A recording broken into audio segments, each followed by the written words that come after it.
নমস্কাৰ welcome to জ্ঞান পোহৰ আশা কৰিছোঁ আপোনালোক সকলো ভালে আছে 2026 অসম বিশ্ববিদ্যালয় বিএডৰ এন্ট্ৰেন্সৰ এক্সাম হৈ যায় আৰু আশা কৰিছোঁ আপোনালোকৰ এই এক্সাম ভালে গৈছে গতিকে আজি আমি একদম ভালকৈ এই কোৱেশ্চন পেপাৰখন ডিসকাস কৰিম আৰু এই ভিডিঅ'টো একেবাৰে শেষত আপুনি জনাব যে আপুনি কিমান মাৰ্কস পাবলৈ ইয়াতে সক্ষম হৈছে ঠিক আছে এতিয়া আইছো প্ৰথম যেটো একচুয়ালি সেকশন আছিল এই প্ৰথম সেকশনটোৰ একচুয়ালি টিচিং এপ্টিটিউডৰ পৰা ইয়াতে কোৱেশ্চন অহা দেখা গৈছিল ইয়াতে প্ৰথম যেটো কোৱেশ্চন আহিছিল তাৰ একচুয়ালি যেটো শুদ্ধ উত্তৰ হেতু আছিল অপচন ডি এতিয়া আইছো ইয়াৰ পিছৰ প্ৰশ্নটোলৈ ইয়াতে যেটো শুদ্ধ উত্তৰ আছিল হেতু অপচন সি আছিল আৰু এটো মই আপোনালোকক আগতে দিয়া আছিল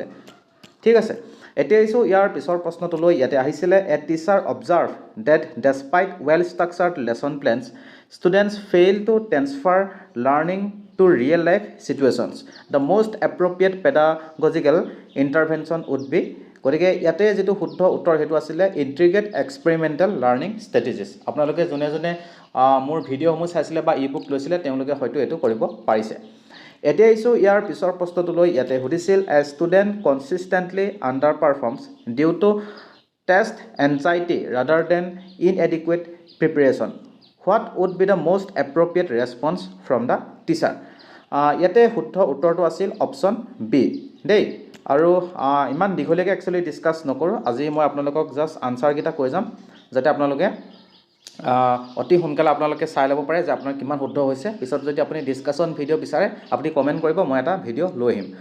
এতিয়া আইছো ইয়া 5 নম্বৰটোলৈ ইয়াতে মাইক্ৰো টিচিংৰ ওপৰত একচুয়ালি আহিছিল ইয়াতে শুদ্ধ উত্তৰটো আছিল অপচন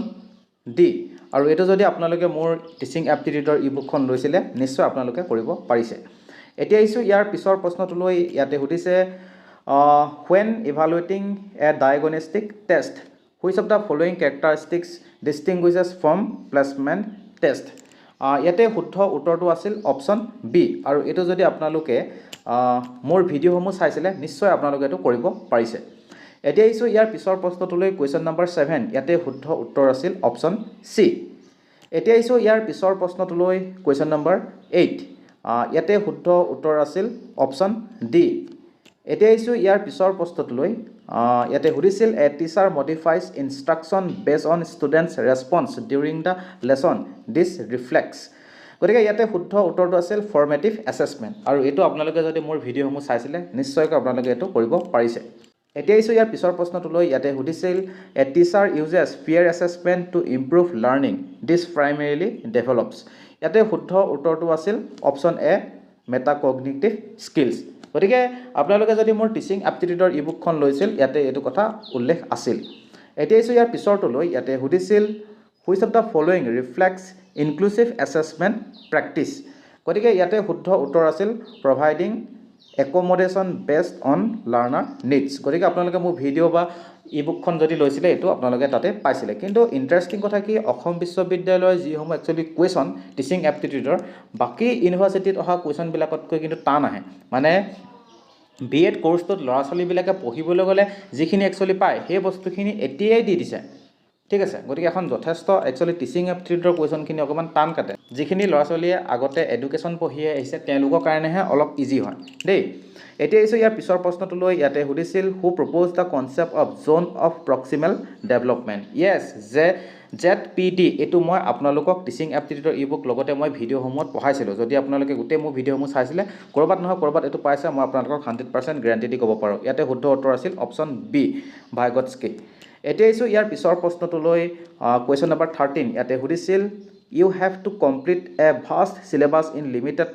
টাইম ইউ শুড গতিকে এখন যদি বহুত ভাষ্ট সিলেবাস যদি লিমিটেড টাইমৰ ভিতৰত যদি কমপ্লিট কৰিব লাগে তেতিয়াহলে কি কৰা একচুয়ালি উচিত গতিকে ইয়াতে শুদ্ধ উত্তৰটো আছিল option C plan and prioritize effectively এতিয়া আইছো ইয়াৰ পিছৰ প্ৰশ্নটোলৈ কোৱেশ্চন নম্বৰ 14 ইয়াতে শুদ্ধ উত্তৰ আছিল অপচন বি দেই এতিয়া আইছো ইয়াৰ পিছৰ প্ৰশ্নটোলৈ কোৱেশ্চন নম্বৰ 15 15ৰ শুদ্ধ উত্তৰটো হৈছে অপচন সি এতিয়া আইছো ইয়াৰ পিছৰ প্ৰশ্নটোলৈ কোৱেশ্চন নম্বৰ 16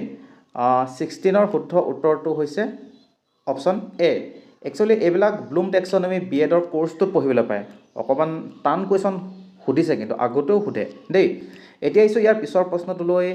ইয়াতে সুধিছিল what is the maximum annual continuous professional development requirements for teacher under NEP 2020 গতিকে ইয়াতে শুদ্ধ উত্তৰটো হৈছে অপশ্যন ডি 50 আৱাৰ্ছ এতিয়া আহিছোঁ ইয়াৰ পিছৰ প্ৰশ্নটোলৈ কুৱেশ্যন নম্বৰ 18 ইয়াতে শুদ্ধ উত্তৰটো হৈছে অপশ্যন বি এতিয়া আহিছোঁ ইয়াৰ পিছৰ প্ৰশ্নটোলৈ কুৱেশ্যন নম্বৰ 19ত সুধিছিল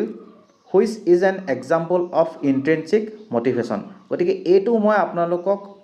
টিচিং এপ্টিটিউডৰ ইবুক লগতে মই আপোনালোকক বহুতবাৰ মই ভিডিঅ'ত দিছোঁ গতিকে ইয়াতে শুদ্ধ উত্তৰটো হৈছে কিউৰিঅচিটি দেই অপশ্যন এ ইয়াতে শুদ্ধ উত্তৰ এতিয়া আহিছোঁ ইয়াৰ পিছৰ প্ৰশ্নটোলৈ ইয়াতে সুধিছিল while teaching you notice that some students are not paying attention what should you do যেতিয়া আমি শিকাই থাকোঁ এজন শিক্ষক হিচাপে তেতিয়া যদি কিছুমান ছাত্ৰই যদি এটেনশ্যন নিদিয়ে তেতিয়াহ'লে আমি একচুৱেলি কি কৰাটো উচিত ইয়াতে একচুৱেলি যেটো শুদ্ধ উত্তৰটো ইয়াতে আছিল option D change Euro teaching method and make it মোৰ এংগেজিং ঠিক আছে টিচিং মেথডটো একচুৱেলি চেঞ্জ কৰাটো প্ৰয়োজন আৰু অলপ মানে ইণ্টাৰেষ্টিং কৰি তোলাটো প্ৰয়োজনীয় এতিয়া আহিছোঁ ইয়াৰ পিছৰ প্ৰশ্নটোলৈ ইয়াতে সুধিছিল এইখিনি আহিছিল কাৰেণ্ট ট্ৰেণ্ড এণ্ড ইছ্যুজৰ পৰা আহিছিল দেই এডুকেশ্যনৰ লগত জড়িত ইয়াতে আহিছিল the concept of academic bank of credit primarily supports ইয়াতে শুদ্ধ উত্তৰটো আছিল অপশ্যন বি আৰু এইটো আপোনালোকক মই বহুতবাৰ মই আপোনালোকক দিছোঁ যদি মোৰ আপোনালোকে মক পেপাৰ লৈছে বা ভিডিঅ' চাইছে আপোনালোকে ডেফিনেটলি কৰিব পাৰিছে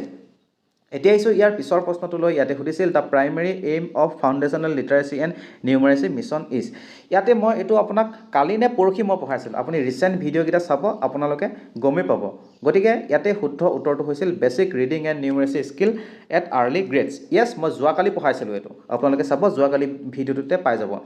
এতিয়া আহিছোঁ ইয়াৰ পিছৰটোলৈ ইয়াতে সুধিছিল which of the following best reflects 21st century skills ইয়াতে শুদ্ধ উত্তৰটো হৈছে critical thinking collaboration and creativity ইয়াৰ ওপৰত মই আপোনালোকক ভালেমানবাৰ পঢ়াই আছিলোঁ ঠিক আছে এতিয়া আহিছোঁ ইয়াৰ পিছৰ প্ৰশ্নটোলৈ ইয়াতে সুধিছিল according to the national education policy 2020 what is the new pedagogical structure এইটো আৰু মই আপোনালোকক বহুতবাৰে পঢ়াইছোঁ 5+3+3+4 মোৰ আপোনালোকৰ নোটছখিনিতো আছিলে মক পেপাৰতো আছিলে মই ভিডিঅ'টো পঢ়াইছোঁ আৰু এইটো চাওক এইটো মই ৰিচেণ্টলি আপোনালোকক পঢ়াইছিলোঁ এটা ভিডিঅ'ত এইটো মই আপোনাক পঢ়াইছিলোঁ যে এডুকেশ্যনৰ লগত জড়িত সাস্টেইনেবল ডেভেলপমেণ্ট গ'লটো মই আপোনালোকক ৰিচেণ্টলি পঢ়াইছিলোঁ আপোনালোকে যদি ৰিচেণ্ট ভিডিঅ'কেইটা চাই গম পাব এইটো হৈছিল অপশ্যন ডি এতিয়া আহিছোঁ ইয়াৰ পিছৰ প্ৰশ্নটোলৈ ইয়াতে সুধিছিল what is a key focus area of the latest national curriculum framework teacher education ইয়াতে একচুৱেলি যিটো শুদ্ধ উত্তৰটো আছিল option B teacher as a reflective practitioner এইটো মই আপোনালোকক এইকেইদিনতে মই এটা ভিডিঅ'ত কভাৰ কৰিছিলোঁ আপোনালোকে ভিডিঅ'কেইটা চেক কৰিব যদি মই এনেই কৈছোঁ বুলি ভাবে আপোনালোকে গম পাই যাব গতিকে যোনে চাইছিলে বা ষ্টাডি মেটেৰিয়েলছখিনি লৈছিলে তেওঁলোকে একচুৱেলি কমন পাই গৈছে এতিয়া আহিছোঁ ইয়াৰ পিছৰ প্ৰশ্নটোলৈ ইয়াতে সুধিছে digital India initiative was launch in এইটো মই যোৱাকালি নে তাৰ আগৰ ভিডিঅ'টো এই ৰিচেণ্ট যি দুটা মই ভিডিঅ' আপলোড কৰিছিলোঁ আপোনালোকৰ মষ্ট ইম্পৰ্টেণ্ট MCQ তাৰ এটাতে দিয়া হৈ আছিল গতিকে এইটো আপোনালোকে নিশ্চয় কৰিব পাৰিছে অপশ্যন এ 2015 চন ইয়াতে শুদ্ধ উত্তৰ আৰু এইটো একচুৱেলি লঞ্চ কৰিছিল 2015 চনৰ 1 জুলাই তাৰিখে দেই 1 জুলাই তাৰিখে আৰু লঞ্চ কৰা মানুহজন হৈছিল PM মোদী নৰেন্দ্ৰ মোদীয়ে এতিয়া আহিছোঁ ইয়াৰ পিছৰ প্ৰশ্নটোলৈ কুৱেশ্যন নম্বৰ 28ত শুদ্ধ উত্তৰটো আছিল অপশ্যন চি এতিয়া আহিছোঁ ইয়াৰ আৰু এইটো একচুৱেলি মই আপোনালোকক বহুতবাৰ কভাৰ কৰিছোঁ দেই মাল্টি ডিচিপ্লিনাৰী এডুকেশ্যনৰ ওপৰত যদি আপোনালোকে চাইছে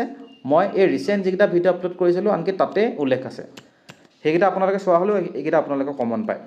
এই পৰশৰ ওপৰত মই আপোনালোকক যোৱাকালি পঢ়াইছিলোঁ যোৱাকালি যিটো ভিডিঅ' আপলোড কৰিছিলোঁ তাতে মই পঢ়াইছিলোঁ ইয়াতে শুদ্ধ উত্তৰ অপশ্যন বি এতিয়া আহিছোঁ ইয়াৰ পিছৰ প্ৰশ্নটোলৈ কুৱেশ্যন নম্বৰ 30 ইয়াতে শুদ্ধ উত্তৰ আছিল আপোনালোকৰ অপশ্যন চি দেই অপশ্যন চি ইয়াতে শুদ্ধ উত্তৰ আছিল আৰু এইটো একচুৱেলি লঞ্চ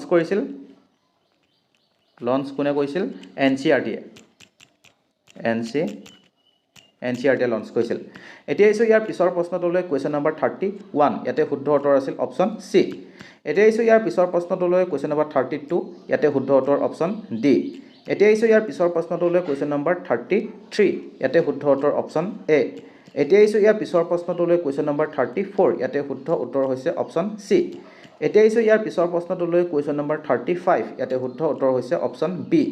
এতিয়া আহিছোঁ ইয়াৰ পিছৰ প্ৰশ্নটোলৈ কুৱেশ্যন নম্বৰ 36 ইয়াতে শুদ্ধ উত্তৰ হৈছে অপশ্যন ডি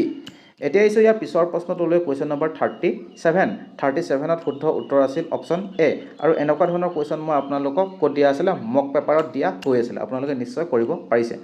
এতিয়া আহিছোঁ ইয়াৰ পিছৰ প্ৰশ্নটোলৈ কুৱেশ্যন নম্বৰ 38 শুদ্ধ উত্তৰ হৈছে অপশ্যন ডি এতিয়া আহিছোঁ ইয়াৰ পিছৰ প্ৰশ্নটোলৈ কুৱেশ্যন নম্বৰ 39 শুদ্ধ উত্তৰ হৈছে অপশ্যন চি আৰু এনেকুৱা ধৰণৰ কুৱেশ্যন মই আপোনালোকক ক'ত দিয়া হৈ আছিলে মক পেপাৰত দিয়া হৈ আছিলে এতিয়া আহিছোঁ ইয়াৰ পিছৰ প্ৰশ্নটোলৈ কুৱেশ্যন নম্বৰ 40 ইয়াতে শুদ্ধ উত্তৰ আছিল অপশ্যন ডি এতিয়া আহিছোঁ ইয়াৰ পিছৰ প্ৰশ্নটোলৈ কুৱেশ্যন নম্বৰ 41 এইটো মই আপোনালোকক বহুত বাৰে দিছোঁ আৰু মিছাইল মেন বুলি APJ আব্দুল কালামক জনা যায় আপোনালোকে যদি মোৰ ভিডিঅ' চাইছিলে ডেফিনেটলি কৰিব পাৰিছে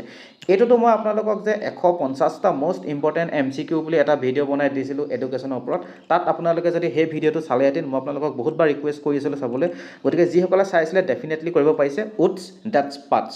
গতিকে ইয়াতে শুদ্ধ উত্তৰটো আছিল অপশ্যন এ এতিয়া আহিছোঁ ইয়াৰ পিছৰ প্ৰশ্নটোলৈ কুৱেশ্যন নম্বৰ 43 ইয়াতে শুদ্ধ উত্তৰ হৈছে অপশ্যন চি এতিয়া আহিছোঁ ইয়াৰ পিছৰ প্ৰশ্নটোলৈ কুৱেশ্যন নম্বৰ 44ত শুদ্ধ উত্তৰটো আছিল অপশ্যন এ এইটো যদি আপোনালোকে মোৰ মক পেপাৰখিনি লৈছিলে বা মোৰ ভিডিঅ'খিনি চাইছিলে ডেফিনেটলি এইটো কৰিব পাৰিছে এতিয়া আহিছোঁ ইয়াৰ পিছৰ কুৱেশ্যনটোলৈ কুৱেশ্যন নম্বৰ 45ত শুদ্ধ উত্তৰ আছিল অপশ্যন বি এইটো মই ইণ্ডিয়ান পলিটিৰ MCQত কিমান বাৰ পঢ়াইছোঁ মক পেপাৰত দিয়া হৈ আছে ইণ্ডিয়ান পলিটিৰ ভিডিঅ'ত মই দিয়া হৈ আছে বহুত বাৰ দিছোঁ আপোনালোকে যদি মোৰ ভিডিঅ'খিনি চাই নিজে প্ৰমাণ পাই যাব এতিয়া আহিছোঁ ইয়াৰ পিছৰ প্ৰশ্নটোলৈ কুৱেশ্যন নম্বৰ 46 ইয়াতে শুদ্ধ উত্তৰ আছিল অপশ্যন ডি দেই এইটো যদি আপোনালোকে মোৰ ভিডিঅ'খিনি চাইছিলে ডেফিনেটলি কৰিব পাৰিছে মই 100% গেৰাণ্টি দি ক'ব পাৰিম আপোনালোকে যদি 150টা মোষ্ট ইম্পৰ্টেণ্ট MCQ ভিডিঅ'টো চাইছিলে তাতে এইটো আছিলে এতিয়া আহিছোঁ ইয়াৰ পিছৰ প্ৰশ্নটোলৈ কুৱেশ্যন নম্বৰ 47ত শুদ্ধ উত্তৰটো আছিল অপশ্যন ডি আৰু এই নেশ্যনেল পাৰ্কখন ক'ত আছে নিয়াৰ জম্মু এণ্ড কাশ্মীৰ ঠিক আছে এতিয়া আহিছোঁ ইয়াৰ পিছৰ প্ৰশ্নটোলৈ কুৱেশ্যন নম্বৰ 48ৰ শুদ্ধ উত্তৰটো আছিল আপোনাৰ অপশ্যন বি এইটো যদি আপোনালোকে মোৰ ভিডিঅ'খিনি চাইছে ডেফিনেটলি এইটো কৰিব পাৰিছে মই বহুত বাৰ পঢ়োৱা আছে এতিয়া আহিছোঁ ইয়াৰ পিছৰ প্ৰশ্নটোলৈ কুৱেশ্যন নম্বৰ 50 ইয়াতে শুদ্ধ উত্তৰটো আছিল অপশ্যন বি এইটো মই ৰিচেণ্টলি আপোনালোকক এটা ভিডিঅ'ত মই কৈ গৈছিলোঁ আপোনালোকে এই ভিডিঅ'কেইটা যদি চেক কৰে মই যদি এনেই কৈছোঁ বুলি ভাবে ডেফিনেটলি আপোনালোকে নিজে গম পাই যাব ঠিক আছে এতিয়া আহিছোঁ ইয়াৰ পিছৰ প্ৰশ্নটোলৈ কুৱেশ্যন নম্বৰ 50 শুদ্ধ উত্তৰটো হৈছে চেচমিক এইটো মই আপোনালোকক ভিডিঅ'সমূহত দিয়া হৈছিলে মই যে 2026ৰ মোষ্ট ইম্পৰ্টেণ্ট ভিডিঅ' বুলি মই যিখিনি আপলোড কৰা হৈছিলে তাৰে এটাত মই এইটো একচুৱেলি পঢ়োৱা হৈ আছে যদি আপোনালোকে গোটেই ভিডিঅ'খিনি চাই ডেফিনেটলি আপোনালোকে নিজে প্ৰমাণ পাই যাব ঠিক আছে গতিকে ইমানখিনি আছিলে আপোনালোকে এই এক্সামটো কেনেকুৱা হ'ল কমেণ্ট ছেকশ্যনত আপুনি জনাবলৈ নাপাহৰিব আপুনি কিমান মাৰ্কছ পাইছে আপুনি কমেণ্টত জনাব আৰু যিসকলে এতিয়া বড়োলেণ্ড বিশ্ববিদ্যালয় এণ্ট্ৰেন্স দিবলৈ গৈ আছে তেওঁলোকৰ কাৰণে একচুৱেলি 169 ৰুপিজত ষ্টাডি মেটেৰিয়েলছ আছে আপোনালোকে এই 169 ৰুপিজত আপোনালোকে মক পেপাৰ পাব ঠিক আছে আপোনালোকে টিচিং এপ্টিটিউডৰ এখন ই বুক পাব আপোনালোকে পাব যোৱা 1.5 বছৰৰ কাৰেণ্ট এফেয়াৰ্ছৰ এখন ই বুক লগতে আপোনালোকে এইখিনি যদি লয় আপোনালোকক ফ্ৰীকৈ দিয়া হ'ব কমপ্লিট ইণ্ডিয়ান হিষ্ট্ৰীৰ ওপৰত থকা নোটছ মেথছৰ ওপৰত থকা নোটছ NEPৰ ওপৰত থকা নোটছ এই গোটেইখিনি পাই যাব লগতে এক্সাম লিপ ইউটিউব চেনেলটোৱে যি আপোনালোকক মক পেপাৰ দি আছে সেই মক পেপাৰখিনিও মই তেওঁলোকৰ লগত একচুৱেলি কথা পাতিলোঁ যিহেতু এক্সামলৈ বহুত বেছি দিন নাই সেইখিনিও এই 169 ৰুপিজতে কভাৰ হৈ থাকিব সেই মক পেপাৰখিনিও মই আপোনালোকক দি দিম ঠিক আছে গতিকে এক্সট্ৰা আৰু 5খন মক পেপাৰ পাব এই 169 ৰুপিজতে গতিকে আপোনালোকে দেৰি নকৰিব এইখিনি আপোনালোকে লৈ ল'ব আৰু মোৰ যিটো একচুৱেলি হোৱাটছএপ নাম্বাৰ আছে তাতে সেই নাম্বাৰটোতে একচুৱেলি আপোনালোকে পে'মেণ্টটো কৰিব পে'মেণ্টটো কৰি সেই একেটা নাম্বাৰতে আপোনালোকে ৰিচিপ্টটো পঠাই দিব আৰু মই কমেণ্ট ছেকশ্যনত বাৰু মই নাম্বাৰটো দি দিম আপোনালোকে ৰিচিপ্টটো হোৱাটছএপত পঠাই দিব আৰু পঠাই দিয়া অলপ সময়ৰ ভিতৰতে আপুনি আপোনাৰ হোৱাটছএপত এই ই বুকসমূহ লাভ কৰিবলৈ সক্ষম হ'ব ঠিক আছে গতিকে ইমানখিনি আছিলে আপুনি ভালে থাকক সুস্থ থাকক আজিলৈ আহিছোঁ ধন্যবাদ